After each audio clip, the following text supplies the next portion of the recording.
तो वहीं सीपीएस संजय अवस्थी के बयान पर बीजेपी प्रवक्ता राजेश जम्वाल ने पलटवार किया। उन्होंने कहा कि बीजेपी की योजनाओं को सिर्फ नाम बदलकर कांग्रेस सरकार कार्यक्रम कर रही है। हिमाचल सरकार में सीपीएस संजय अवस्थी जी सरकार की उपलब्धियां गिनाने की बजाय समस्याओं से लोगों का ध्यान बांटने का प्रयास कर रहे हैं और जनता को भ्रमित करने का प्रयास कर रहे हैं। आज मैं उनका बयान सुन रहा था। उन्होंने कहा कि भारतीय जनता पार्टी की सरकार के समय में 6 करोड़ के फुलके बांट दिए गए और भाजपा समोसे की बात कर रही है। संजय अवस्थी जी को बताना चाहता हूं कि लोगों की समस्याओं के समाधान के लिए और लोगों की सुविधा के लिए भारतीय जनता पार्टी हमेशा काम करती रही है और 6 करोड़ की बात तो दूर की बात, 600 करोड़ भी खर्च करना पड़ेगा, उसमें भारतीय जनता पार्टी पीछे नहीं हटेगी।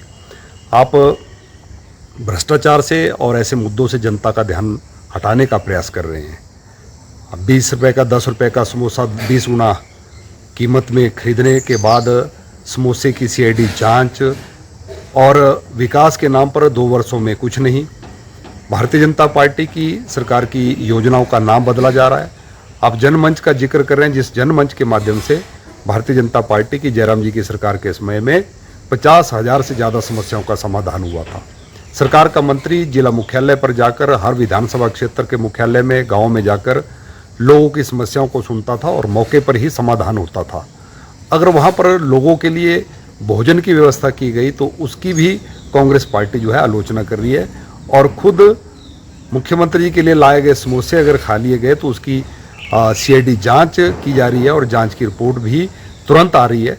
मुझे लगता है कि सरकार और सरकार के इन नेताओं से मैं यही कहना चाहूँगा कि विकास की ओर ध्यान दें और जनता की समस्याओं का समाधान करने का प्रयास करें, ना कि झूठे आंकड़े। जिस प्रकार से उनकी प्रेस वार्ता सुन रहा था कि 30,000 से ज़्यादा युवाओं को रोजगार दे दिया गया। पत्रकारों ने जब पूछा कि किस किस विभाग में कितनी नियुक्तियां हुई और क्या अपने पब्लिक सर्विस कमीशन या सिलेक्शन बोर्ड के माध्यम से हुई, तो उस पर कोई जवाब उनके पास नहीं था।